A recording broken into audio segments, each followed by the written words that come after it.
Thank you, Mr. President. Ang una ko pong katanungan ay patungkol doon sa mga tinatawag natin angels in red vest, meaning yung mga social worker po. During previous hearings sa committee at saka sa plenary here sa budget deliberation, I did mention about hundreds or even thousands of social workers na been working with the DSWD for years and even decades. Yung iba mag-retire na lang, sila ay COS pa rin or JO. At nangako sa akin yung DSWD na susubukan nilang bawasan at gawing permanent yung ilan sa kanila. Has it been done, Mr. President?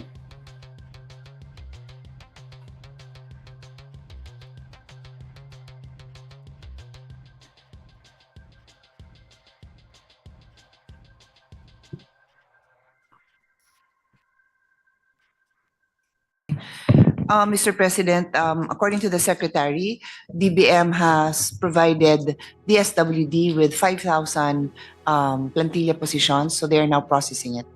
Oh, thank you. Thank you, Mr. President. How about doon po sa mga benefits? I'm sure wala silang benefits dahil sila po ay COS and job order. Paano po pag nagkasakit itong mga social workers natin? And also, meron ba silang tinatawag na hazard pay? Maybe wala, ano? Pero at least man lang magpapasko, meron ba silang bonus na maasahan itong Pasko, Mr. President?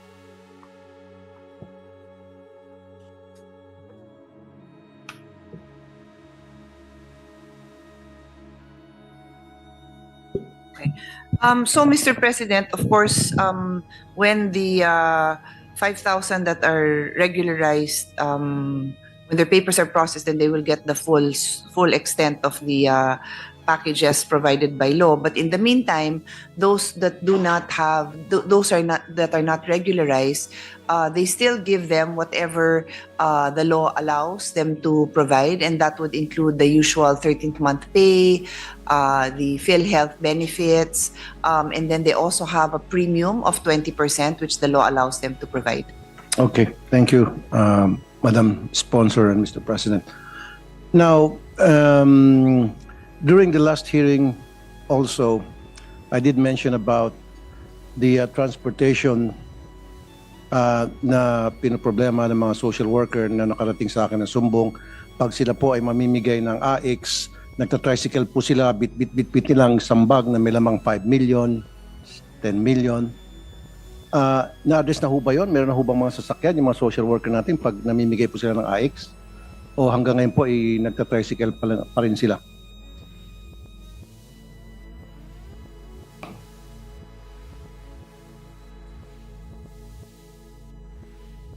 So in addition to additional vehicles that they now have been able to procure, they have also been allowed to rent for long-term vehicles. So this is what they are able to make use of for now.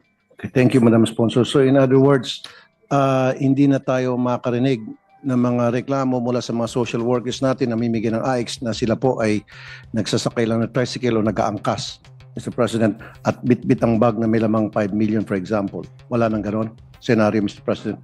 Madam Sponsor.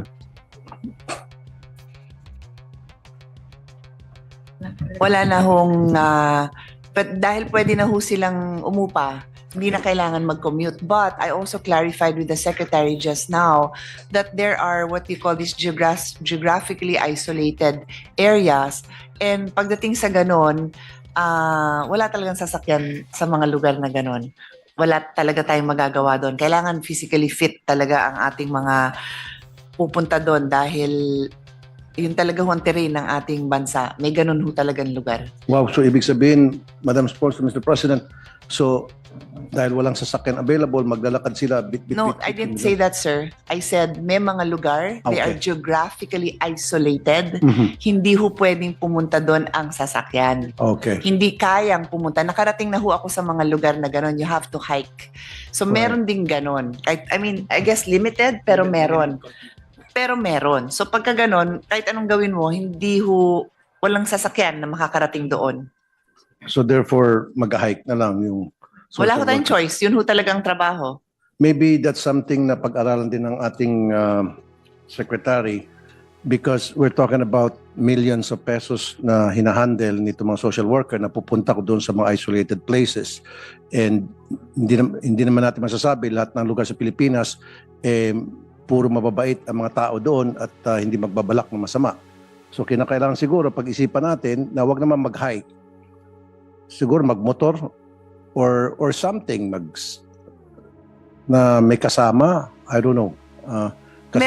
Meron hong situations that they partner with Land Bank. So they call it like a hybrid payout, and it's Land Bank who takes care of this. So hindi na nila si Land Bank na ang mga problema kung paano nila i-deliver yon, Mr. President. Thank you, Madam Sponsor, Mr. President.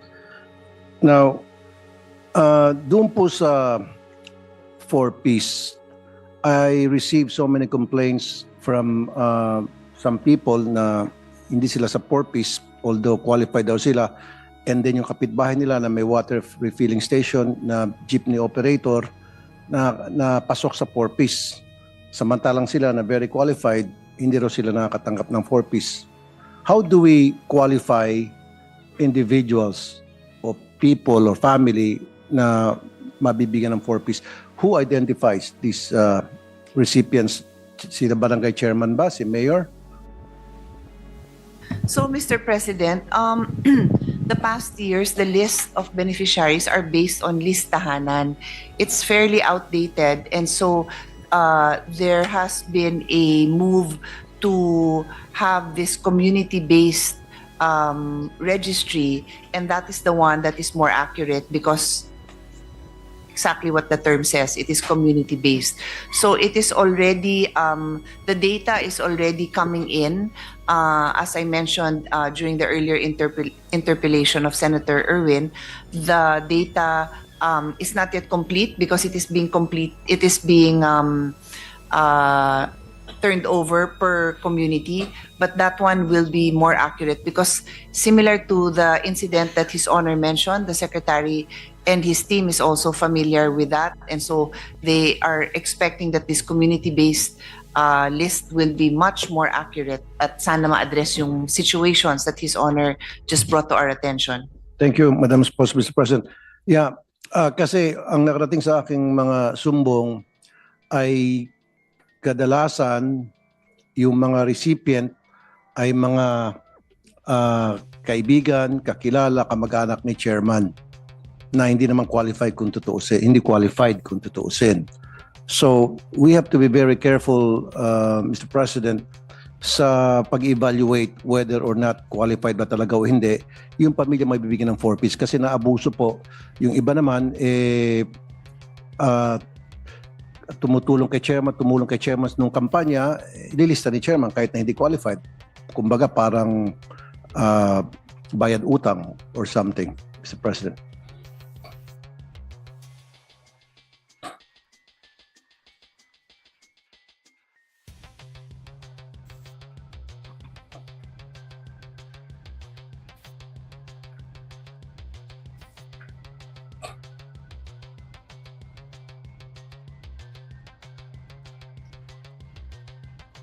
So, Mr. President, let me clarify something, no? Balikan natin yung example na binigay nyo. It is also possible, as I said, also possible. I don't know the exact circumstances nung nabanggit yung kwento, but it is also possible that they do not comply with the requirements to be a 4Ps beneficiary. Kasi po, isa sa requirements nito is may anak ka either in daycare elementary or junior high or senior high. So kung wala kunyari mga anak mo puro 18 and above na hindi nag-aaral, hindi ho yan magko-comply. And this may be information that is not easily available. So akala tuloy nila, bakit ako wala, sila meron? Kasi may requirements para makakomply. Anyway, that's the most glaring requirement that some do not meet. And they also cannot be, if graduate ka na dito, meaning wala ka ng anak na ganitong nag-aaral, out ka na rin sa program, Mr. President. To respond to His Honor's question on like the Kapitan being using their own being biased as to who would be the beneficiaries. For now, the list is based on listahanan. It will be moved to the community-based list, but the Secretary emphasizes that the LGUs have no role in identifying the beneficiaries and who would be included. The ones handling it, Mr. President, are the municipal or city links, and most of them are social worker. So pagka may report, may ganon, siguro ipa-report na lang natin kasi talagang walang role si Kapitan dyan, si Kapitana, si Kagawad, wala ho silang role dyan. Okay, thank you, Madam Sponsor, Mr. President. Now, lahat siguro tayo nakakita na nito, yung mga street children, Mr. President.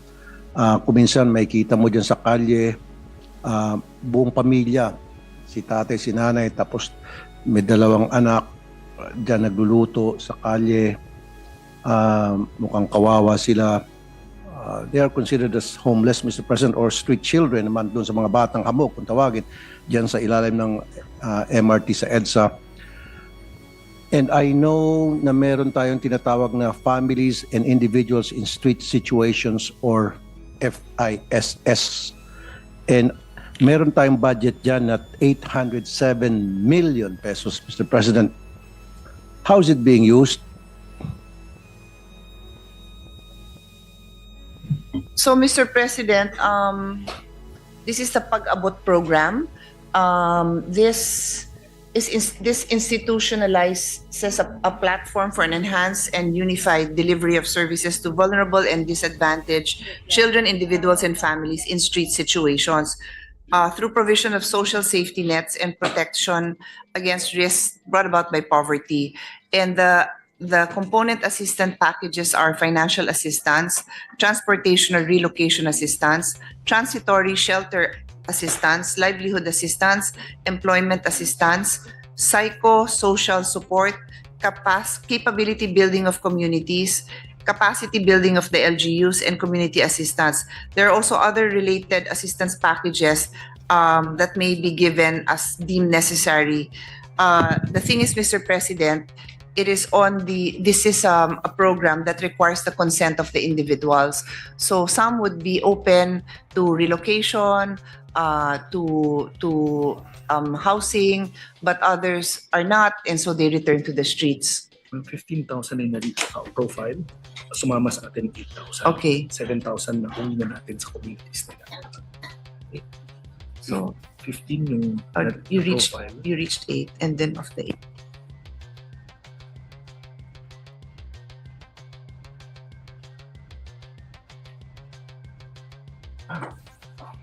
So, Mr. President, in terms of numbers, there are 15,000 individuals that have been profiled, and they have reached out and have worked with 8,000 of them, and 7,000 have actually been reintegrated into communities. So talagang yung iba siguro nasanay na sa ganong lifestyle, hirap sa reintegration. So more than half have been reintegrated, but there is still that number that still choose to live on the streets. Okay, thank you, Madam Sponsor, Mr. President. So, ang DSWD ba ang pupunta doon sa mga kalye para sila ay ayain na pumasok Yes. sa program? Or Yes, sila ho ang pinupuntahan. silang pinupuntahan? In that case, sa Quezon City alone, where I live, siguro ma-identify ko 6 o 7 pamilya nandoon sa kalye, nakahiga, natutulog, Mr. President. So baka pwedeng i-reach out yun. I can give you the location, exact location. Not only where I live, maging sa ibang mga kalye, very common na makita tayo mga street children or street people, if you will. Baka pwedeng ma-address natin yun, puntahan. And then meron ba tayong registry kung tawagin, na once pumasok sa programa, mag-register sila and ma-monitor sila to make sure na hindi na abuso din yung programa, Mr. President. So, Mr. President, the incident that His Honor mentioned, that is primarily a LGU function, but DSWD recognizes that there are many LGUs dala ng dami ng vulnerable population, hindi rin kinakaya ng LGU. So, DSWD is always ready to support. If His Honor can provide us with the details of that, the areas where those families are, DSWD will be happy to go there and meet with and provide any services that they can to these families. Thank you, Madam Sponsor, Mr. President. Isa pang issue kasi, pag siguro lahat tayo dumadaan sa EDSA going south or even going north, diyan sa ilalim ng MRT, maraming mga batang hamog kung tawagin. Every single day nakikita ko, kuminsan tumatawid pa ng kalsada yon. How do we address this kind of problem, Mr. President? So, Mr. President, yung mga batang walang kasamang magulang, kinukuha talaga yan ng DSWD in coordination with the barangay kasi bawal talaga na ang bata ay nag-iisa in a public place, susceptible to all kinds of danger. So, kinukuha po nila yan. Thank you, Mr. President. Kasi I think a couple of years ago, may mga nagsumbong sa akin dahil itong mga batang hamog or street children na involved sa mga snatching, petty theft. And so kinuha ng DSWD upon my recommendation.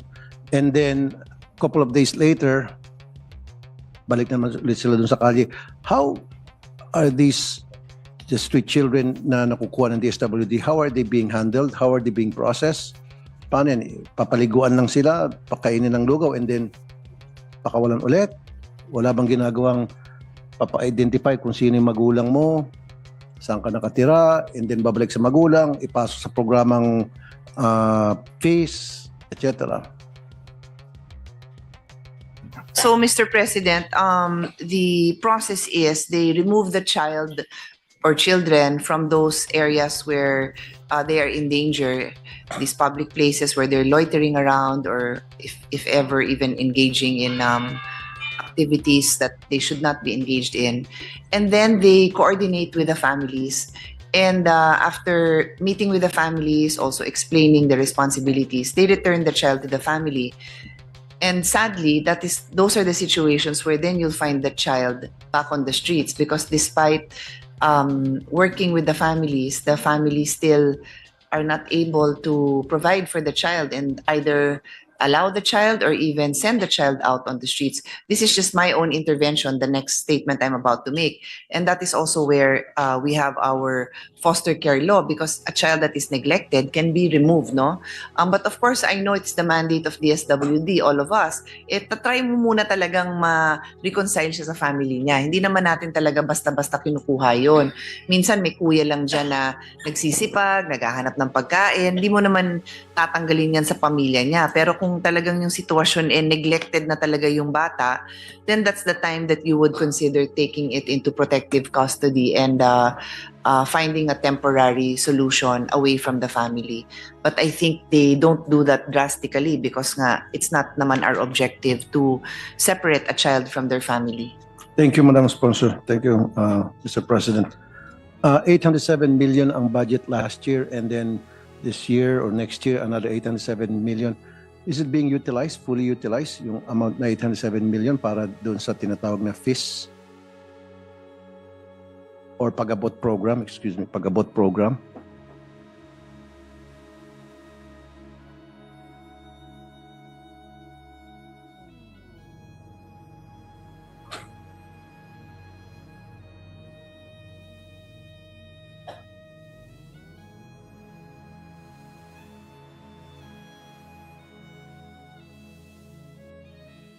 So as of now, Mr. President, the utilization is at 59%. Historically, nauubos po nila yung funding nila dyan. Yung peak daw po ng pagbigay nung assistance na yan would be towards the end of the year. So, mauubos po yun. Confident po sila. Okay. Last question lang tungkol dyan, Mr. President, Madam Sponsor. Can I just get a random list of families na pasok sa programa yan na nag-benefit sa program na yan? And also, yan po ba subject sa auditing ng COA?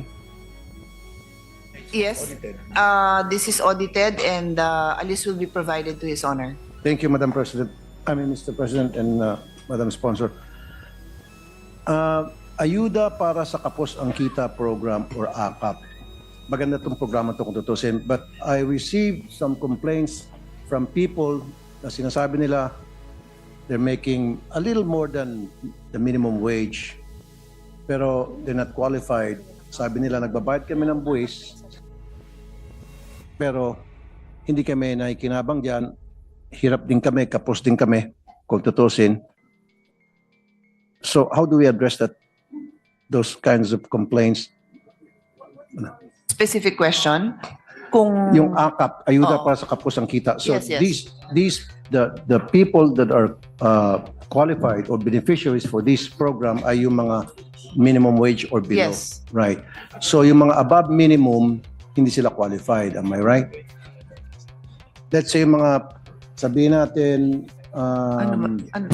is this call center. They're making 25,000, so they're not qualified. But kapos pa rin yung kita nila. This is complaint lang ito, Madam Sponsor, Mr. President, na bakit itong mga above minimum pero kinakapos sila, pag sila naghirap, hindi sila qualified sa AKAP. Yeah. So, again, Mr. President, a little bit of history. Yung AKAP kasi is a program that started in the House. Never, Mr. Chairman, tama ba yung isasagot ko? Never nagkaroon ng AKAP never nagkaroon ng AKAP sa NEP, no? So, this is a program that started in the House, and then I think originally it's for those earning above minimum wage, but according to the Secretary, in the 2025 budget, kailangan below minimum wage. Below na nga. And then this year, walang AKAP. Okay. Thank you, Madam Sponsor. Thank you, Mr. President. Home for the Aged. Months ago, meron po akong in-expose na Home for the Aged na kawa-awa ang itsura hanggang sa napasara natin. Now, matanong ko lang, ilan pong Home for the Aged meron tayo na run by the government? I know there are so many Home for the Aged. Yung iba sa kanila run by NGOs at umaasa sa donations. How about itong run by the government? Mr. President. Mr. President, yung Home for the Aged run by government, there are 4. One in NCR, one in Region 4 in Tanay, one in Region 9 Zamboanga, and one in Region 11 Davao. Okay. Can we show video? And these Home for the Aged, whether run by the government or run by NGOs, are they properly monitored, Mr. President, Madam Sponsor? May nag-ikot ng taga DSWD? Yes, the response is yes. They're registered in Pwede tayo magpakita ng video? What's the video?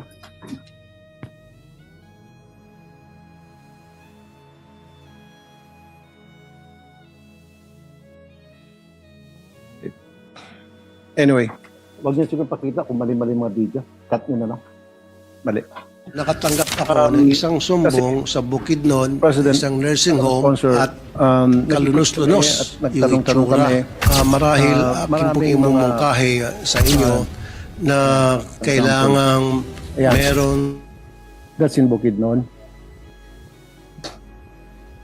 I know, bago ka gumagawa bago ng sa- monitoring sa lahat ng mga nursing home, whether NGO. ito ay Yan. pinapatakbo ng pamahalaan o ng pribado, Mr. President, NGO to be po clear, yan, hindi non-government kasama yan organization. sa apat na Pero syempre, binanggit ko. sila ay No, no, no, tumatanggap I know, ng donasyon. Madam So, Madam pwedeng Sponsor. gagamitin na ng front, Pero magtatayo diba, sila ng Katanungan niyo nursing is, homes, minomonitor tanggap ng ba nila donasyon. yung apat? At Sinagot ko yung po mga yes. donasyon na tanggap nila, So, sa halip kung na hindi ibuhos ho- para hindi ho alagaan yun, yung mga kiniklear ko lang senior po citizens na na may hindi yan dementia isa at sa binubulsa. apat. na So kinakawawa. na- So Hindi po dapat yan talaga sa apat. mag-create Ang tayo ng sinasabi isang ko po- task force Opo. na Okay, my i-monitor question now lahat is, ng nursing home, kasama whether pa sa privado man o Mr. President, publiko. ng DSWD ang mga home for the aged na run by NGOs kasama sa responsibilities. So ganito, Mr. President, no?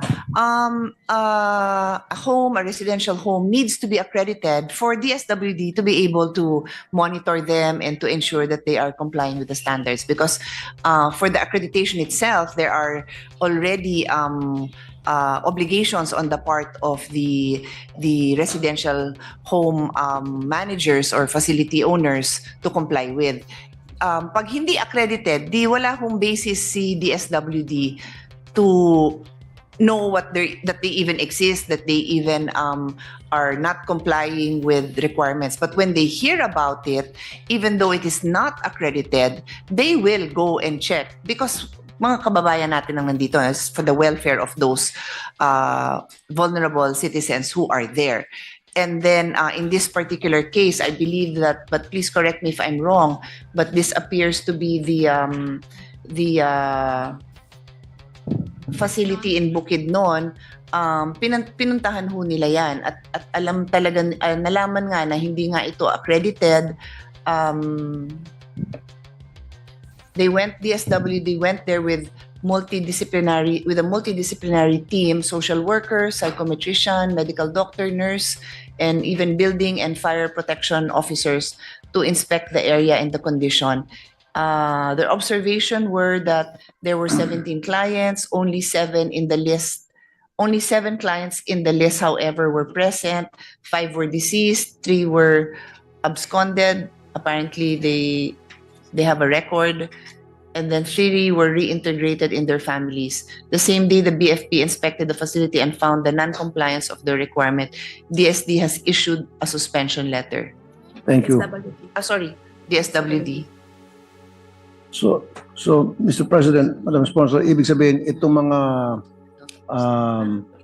home for the aged na run by NGOs na wala sa tama yung pagpapatakbo, they're mostly not accredited by the DSWD. Therefore, they're not subject to inspection because the DSWD in the first place, they don't know that they exist. So, ang DSWD has standards, Mr. President, and if they are accredited, they are duty-bound to comply with the standards set. Of course, if there is a violation, DSWD will inspect, and if the violation is serious or they're not addressing it, they can be shut down. As for those who were never accredited, they can also be shut down because they Okay. never were accredited. In other words, they didn't even go through the process. Sounds good to me, Mr. President. So therefore, my suggestion, recommendation, Mr. President, for the DSWD to contact all the barangays nationwide and ask them kung meron silang alam na mga home for the aged run by NGOs, kung sino man, and then i-check nyo sa record ninyo kung ito ba accredited or not. And if they're accredited, then dapat meron talagang physical na pag-check to make sure na it is being run properly. Noted po yun, Mr. President. Thank you. Now, don't you think, Mr. President, Madam Sponsor, yung 4 na home for the aged nationwide ay kulang? Hindi ka dapat dagdagan pa po natin kasi Quezon City, Tanay Rizal, Zamboanga del Sur, Davao del Norte, paano kung sa Cebu, paano naman yun? Paano naman yung saan ba to? Pag ikaw ay taga Cagayan de Oro, paano kung taga Palawan? So siguro bawat region, siguro Mr. President, Madam Sponsor, maglagay ang DSWD ng mga home for the aged.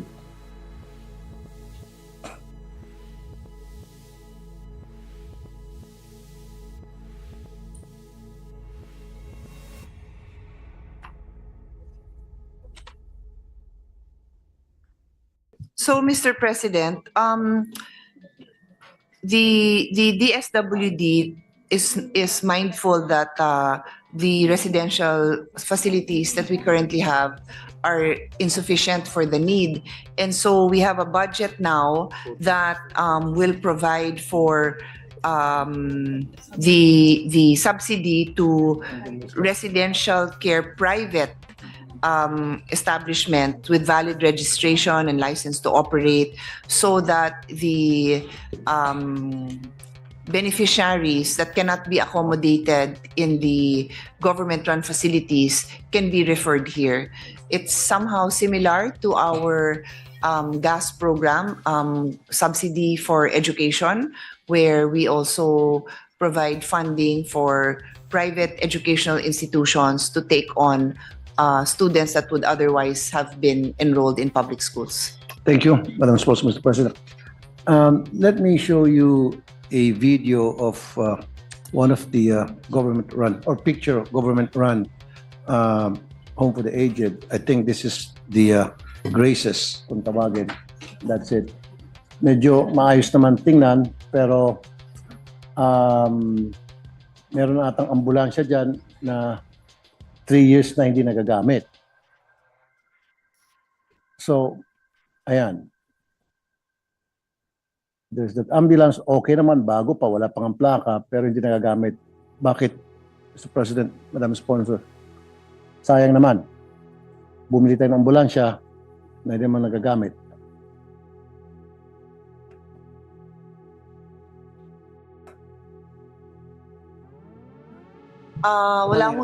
Wala po tayong information regarding a particular ambulance. If his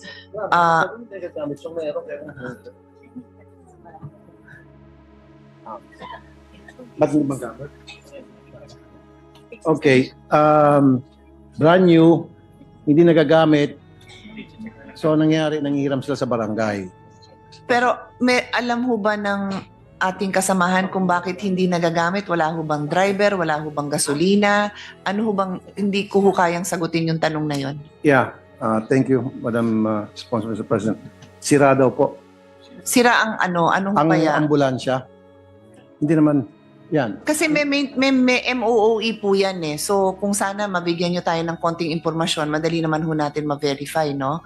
May karagdagan impormasyon ho ba Siguro ang tayo? dapat mag-verify, Madam Sponsor, Mr. President, ay DSWD. Hindi siguro ako yun. Hindi ko na siguro. Hindi, kayo ho kasi ang nagbibigay ng info. So para That's the info masagot ko ng being given maayos, to me. nagtatanong lang po ako Salamat kung po. ano po ho ang kompletong information. Yan nga po, sira nga po, hindi nagagamit. Now, kung bakit sira, then it's up to the DSWD to ask Graces kung ano yung sira para ipaparepair kung kailangan pa-repair. It's not for me to know exactly kung yan ba ay sira dahil kulang sa pyesa, kung yan ba ay dahil butas yung gasolinador, etc. etc. It's not for me Nagtatanong anymore. lang po, sir, para mapabilis ang ating diskusyon kasi baka may added information. Pero since wala, pinapasa na ho natin sa DSWD. They will find out and Thank we you, will Madam let you know, Sponsor. Mr. President. Yun nga po, sira. So siguro, DSWD people, Madam Sponsor, Mr. President, can call Graces and tanungin kung ano yung sira doon. Kasi the information was It will be given to done, us Mr. only sira. President. Thank you.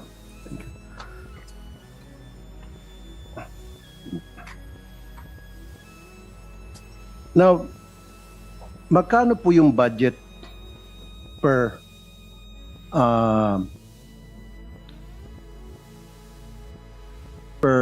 person yung run by the government para sa home for the aged, especially sa meals, Mr. President?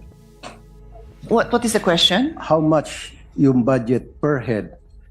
And I'm referring sa meals. For dito po sa mga Sa homes home for the natin. aged. Okay, 500 per day. per day. 500 pesos per day, Mr. President. 500 per day. Dati 450, tas 400 times 500. 500 sounds good. That sounds very good. Pero yung sa Graces, nagtanong kami is 275 pesos. Pwede yung malaman kung sino ho ang nagsabi noon para ma-check natin. Sino ho doon? Sino ang kausap?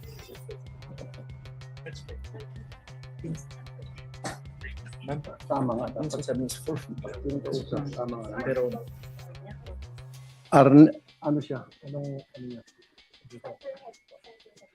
Center head ng Graces, Mr. Arnel Bautista, Mr. President.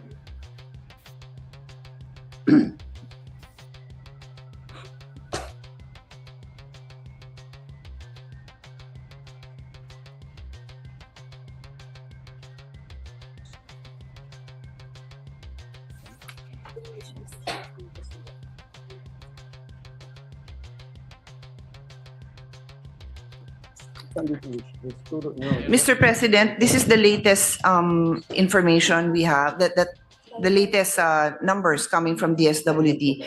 For food, it is 200 pesos. Then there's a transportation allowance of 100, accommodation 100, daily maintenance medicine is 50 pesos. So the total is 450, not 500. Sorry, this is PWD yung binabasa ko. PWD eh. Okay, so to be clear, ang Graces po kasi is a PWD center. So the budget there is 450. 275, Mr. President, Sorry, older person yun. per person ang pinag-usapan natin. Arnel Bautista, Center Head, Arnel Bautista. And we were there 2 weeks ago lang, Mr. President, November 12. Okay. So sige. Okay. Sige, I'll clarify that, Mr. President.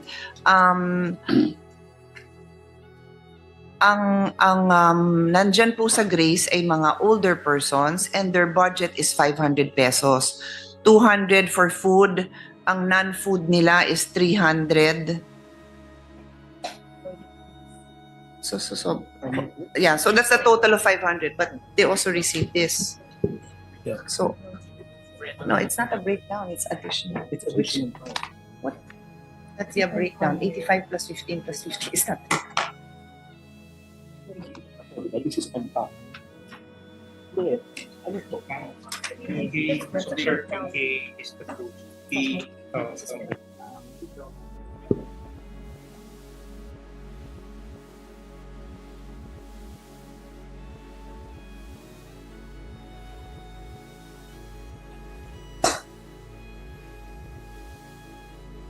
Sorry kasi page 1 lang yung pinakita sa akin kaya hindi nag-add up yung numbers. Ulitin ko po. For the older persons, the budget is 500 pesos. And the food is, of that, 200 is food and 300 is non-food. Health, social, livelihood, etc. Yung mga pangangailangan nila, toiletries, linen, clothing, etc. Thank you for that answer, Madam Sponsor, Mr. President. Yung 275, Mr. President, hindi po yan ay galing sa amin. Yan po ay galing kay Mr. Arnel Bautista, yung center head. November 12, nandun kami. Binigyan niya sa amin yung listahan yan. 175 for food, 50 for medication, 50 for home life, total of 275 for old persons, Mr. President. So, hindi magkakatugma po sa sinasabi ng DSWD at saka sinasabi po ni Mr. Bautista. Mr. President, they will speak with Mr. Arnel because they understand that you received this from him, but they also have the updated numbers that I had read into the record. So they will confer with him on this, Mr. President. Thank you. And I also have a report for His Honor's information on the ambulance, Mr. President. Ito lang October nasira and for procurement po ang parts na kailangan for the repair.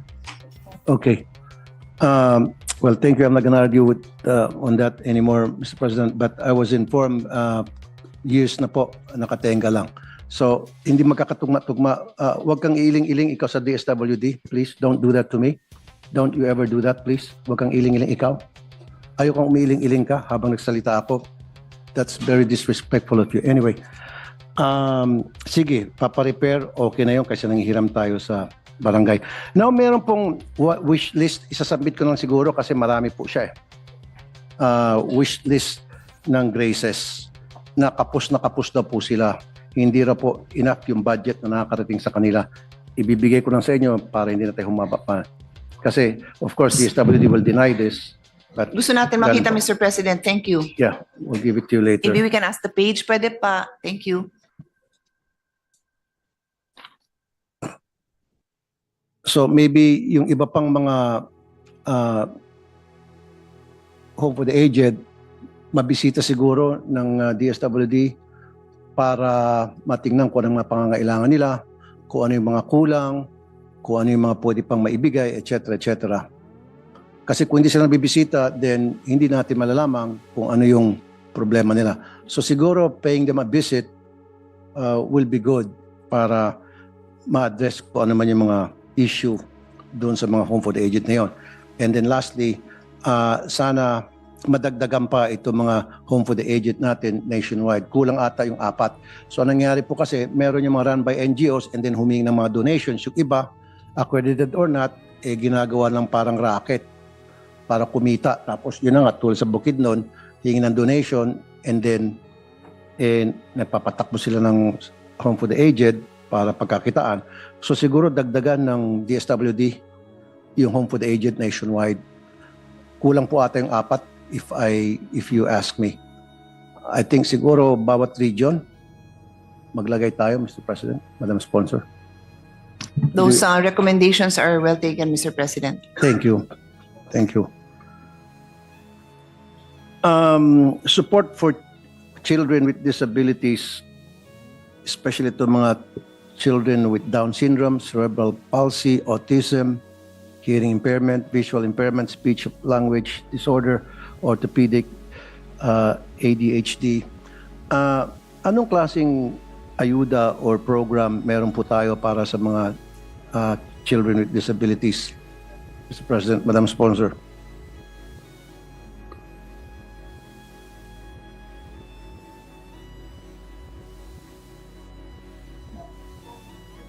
Mr. President, the National Council for Disability Affairs has a number of programs.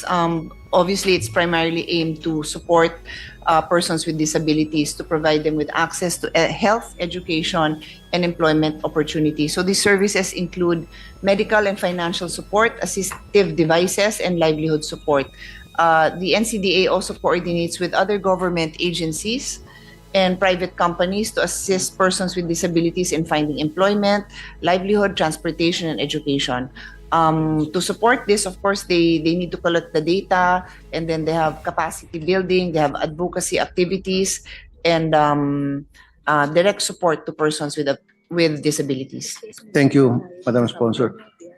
Magkano po yung budget, financial assistance na ibinibigay sa bawat bata na afflicted by said disabilities?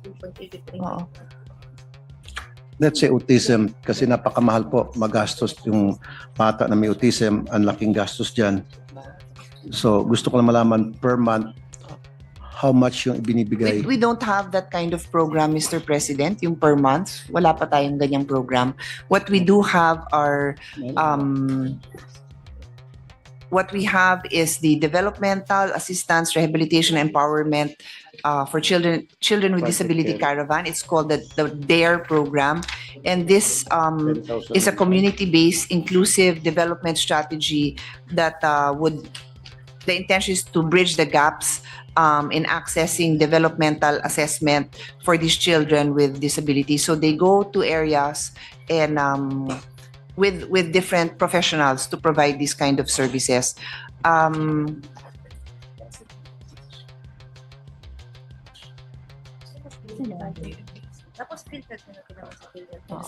So my response to His Honor's specific question would be based on my understanding also of the DOH budget, and that is if there are specific needs like na hospital yan, whatever those medical interventions are, then PhilHealth also has a budget for that, Mr. President. Thank you, Madam Sponsor. Mr. President, merong pilot project ngayon na napakaganda sa DSWD. It's called Project Cherish. It's now called Aruga. Aruga. Okay. Yes, yung Project Cherish, pinangalanan ng Aruga. Community-based project that provides disability-inclusive social protection for children with disability and their families to address substantial unmet needs and provide comprehensive social service to provide opportunities towards the development of children with disabilities' full potential. Thank you. That's exactly what I was referring to, Madam Sponsor. And if I'm not mistaken, 10,000 pesos one time and then 2,000 pesos per month para doon sa Pero batang ilang bata? merong disability tulad na ng mga nabanggit ko?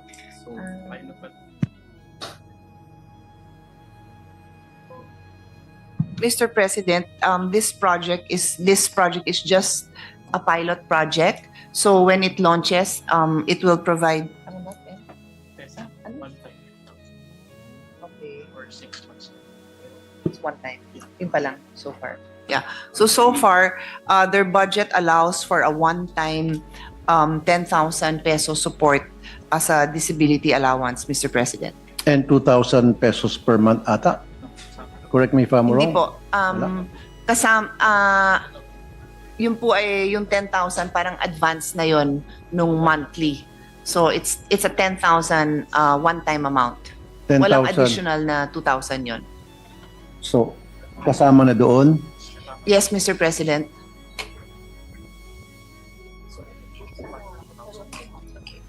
Okay. Thank you. So, ang sinasabi po ng mga tao, yung mga mahirap nating kababayan na may mga disability yung mga anak nila, sana magkaroon po ng monthly allowance. Maganda po yung programa yung, ano yung pangalan ulit noon, hindi na Cherish, Aruga. Napakagandang programa po yan, Mr. President. Kung sino man yung nakapag-isip niyan, thank you. Thank you so much. Now, sana magkaroon ng monthly allowance as opposed to one time na 10,000. At alam naman natin, napakamagastos yung batang may autism, yung batang may cerebral palsy, sa pamasahe na lang, pabalik-balik, papunta sa therapy. At I know na sa public hospital, libre yan, pero hindi naman zero billing yan. Di ba? Meron pa rin talagang share. Sagutin na ng PhilHealth, sabihin natin, pero meron pa rin talaga share pag outpatient ang mga pasyente. Mr. President. So siguro, ang point ko rito, baka pwedeng dagdagan yung 10,000 na one time magbigay siguro tayo ng monthly, Mr. President, tapos gagawin lang tayo ng computation, i-factor in natin yung pamasahe nila, food, etc. Maintenance, isama-sama na siguro doon, Mr. President. Definitely, that is the ideal, Mr. President. Currently, this is just a pilot project. There are 400 beneficiaries in 4 LGUs in 2025, and then in 2026, they hope to expand this to 1,200 beneficiaries in 6 LGUs. And currently, that budget is 44,462,000. So this representation fully supports that objective to provide more support. I have had a child with severe disabilities, and I know how costly it is. We just have to be able to roll this out properly and then see how much we can provide, as the SWD does carry the obligation to provide for those with disabilities, the elderly, children who are abandoned, and so many others, and all of them are lacking in requirements. So if we can all work together, this representation would be very happy to support. I will even, without asking the secretary, if His Honor wants to propose a more beneficiaries, if they say they can handle it, His Honor is more than welcome to make an amendment, and this representation will be more than happy to support if they can roll out, because I believe they're limited by the budget, Mr. President. So as I said, 6 LGUs lang ang covered for the next for the rollout for 2026. So there's really room for more beneficiaries out there. We just need the budget, Mr. President. Thank you, Madam Sponsor. Thank you. I'll be very, very happy to support that kind of program. Napakaganda nga niya, Mr. President. More beneficiaries and higher cash payout, or if you will, higher na bibigay na financial assistance. Kasi kulang po talaga yung 10,000 one time. So more beneficiaries, tataasan natin siguro yung ibibigay, and of course, kailan natin ang budget yan. Then, like kanina, natutuwa ako kasi si Madam Sponsor, sabi niya very supportive siya, and I myself, I'll do something about it na para mapaganda, mapalawak pa natin itong napakagandang programa ninyo. Madam Sponsor, Mr. President. Okay, Maganda almost talaga. finished. Thank you. Thank you. Dito naman po, last na to, Tara Basa, tutoring program, cash for work payout. How does it work, Mr. President, Madam Sponsor?